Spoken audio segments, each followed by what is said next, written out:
اهلا بيكم في قناه دكتور بيردز. معكم دكتور محمد غنيم. النهارده ان شاء الله هنتكلم عن فوائد وجرعه خل التفاح للحمام والطيور. اتمنى تشترك في القناه وتفعل الجرس عشان توصلك تنبيهات الفيديوهات الجديده، ويا ريت كمان تعمل اعجاب بالفيديو لدعم القناه.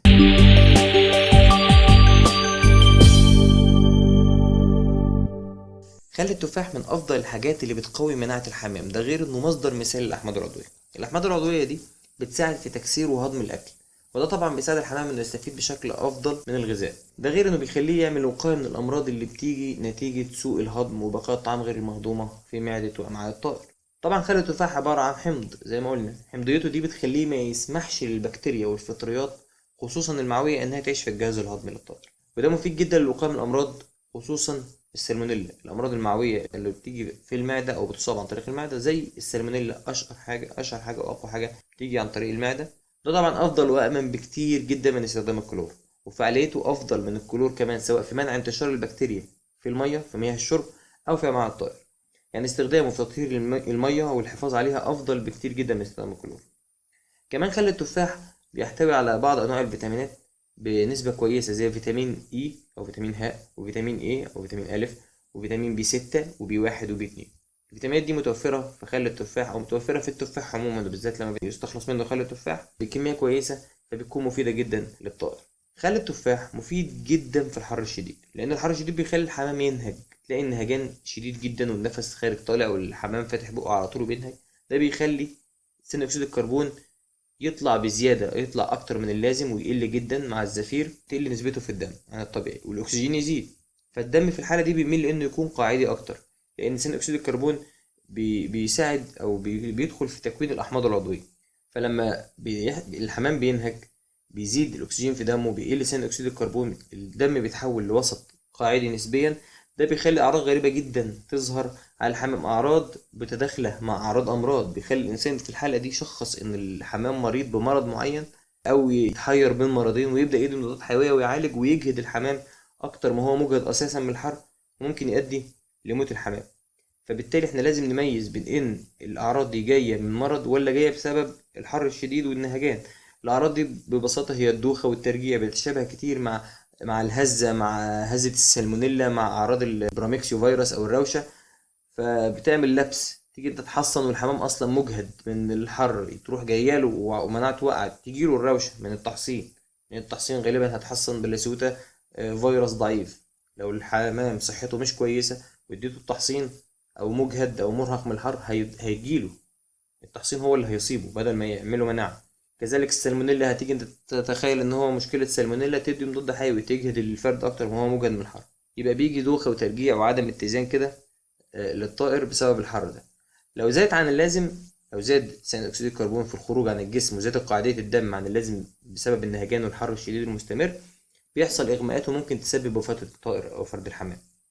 ممكن انت بنفسك تجربها لو اتنفست بعمق، يعني خدت نفس عميق جدا بسرعة لمدة دقيقتين أو ثلاثة، هتلاقي نفسك بدأت تدوخ، لأن الدم بيبدأ يتشبع بالأكسجين وبيختفي منه ثاني أكسيد الكربون، بيوصل لمستوى الأكسجين لمستوى معين، بيزيد تدريجي. لو استمرت لمدة 5 دقايق ممكن يغمى عليك، دي وسيلة دفاعية من الجسم، خلاص الدم تشبع بالأكسجين، أنا مش عاوز أكسجين تاني. طب أعمل إيه؟ المخ يعمل إيه في الحالة دي؟ يعمل بلوك لنفسه أو يعمل إغماء للشخص عشان يبطل يتنفس ويدخل أكسجين بزيادة.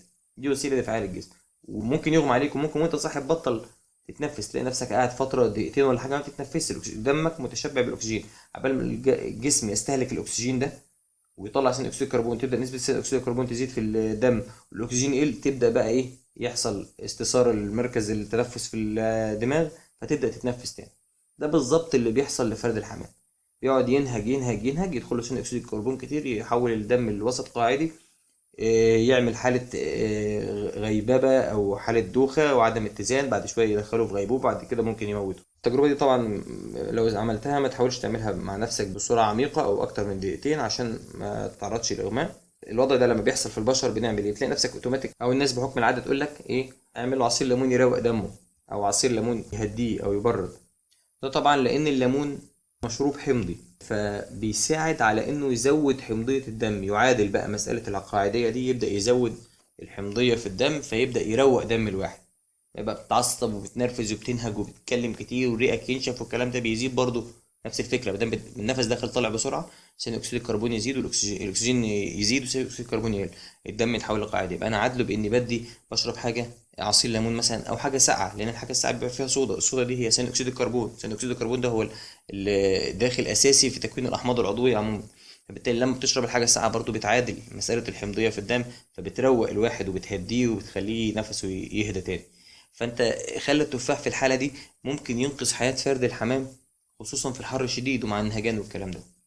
تلاقي الواحد بيعالج تنفسي، واساسا المشكله كلها ان فرد الحمام حران بينهج من الحر.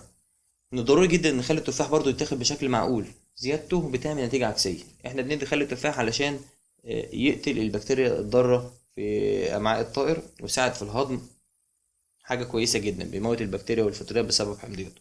لو زاد عن اللازم او استخدمته بكميات كبيره او بتركيز عالي ممكن تموت كمان البكتيريا النافعه اللي في الامعاء او في الجهاز الهضمي للطائر. فده هيعمل عكس اللي احنا عايزينه، بدل ما يعمل يساعد في الهضم ويفيد الفرد، لا هيعمل العكس تماما، هيعمل سوء هضم وهيموت البكتيريا اللي بتنفع او بتساعد في الهضم اساسا. فلازم استخدامه يكون بشكل معقول. كمان زيادته في الاستخدام عن الطبيعي بتعمل امتصاص للكالسيوم من جسم الطائر وتطرده. يبقى انا في الحاله دي الحمام هيجيله مشكله، هيجيله انخفاض في مستوى الكالسيوم. طبعا دي مشكله كبيره، احنا اساسا بنحاول نظبط الكالسيوم بالعافيه في الطيره في الطواير بالذات في النوتي، علشان محتاجينه على طول في البيض. فانت بالتالي بتعمل مشكله اكبر، هتلاقي الحمام قطع بيض لانك مزود خل التفاح عن اللازم. كمان خل التفاح ممكن يستخدم في تطهير المسق والمكالف. لما بتيجي انت او ادوات الاكل عموما سواء اكل والشرب، تيجي انت تغسل بيه، جميل جدا ممتاز، لانه بيقتل البكتيريا، حمضيته بتساعد كمان في ازاله الشوائب من المسق خصوصا. كمان خل التفاح ممكن تستخدمه في تطهير المسق والمكالف الحمام. انا شخصيا بستخدمه في التطهير، لانه اولا بيقتل البكتيريا والميكروبات والحاجات دي، ثانيا حمضيته بتساعد في ازاله الحاجات الشوائب والحاجات اللي بتبقى عامله زي الريم في المسق، بتموتها لو فيها اي فطريات وبتشيلها. خل التفاح ممكن تلاقيه عند العطار، ممكن يكون سايب، ممكن يكون في ازازه، ممكن تلاقيه في الهايبرات، هتلاقيه برضو في اماكن حاجات البهارات الطعام والحاجات دي، هتلاقي ازايز خل التفاح كده انواع كتيره واسعار كتيره. هات حاجه في سعر يكون معقول، مش لازم يكون غالي، لان اصلا الفرق بينهم مش كبير قوي وانت بتستخدمه للحمام، فهات حاجه سعرها مش غالي. جرعة خل التفاح تركيز 5% من 4 ل 8 سنتي على اللتر المية، بحد أقصى 3 أيام في الأسبوع، ما تزودش عن 3 أيام.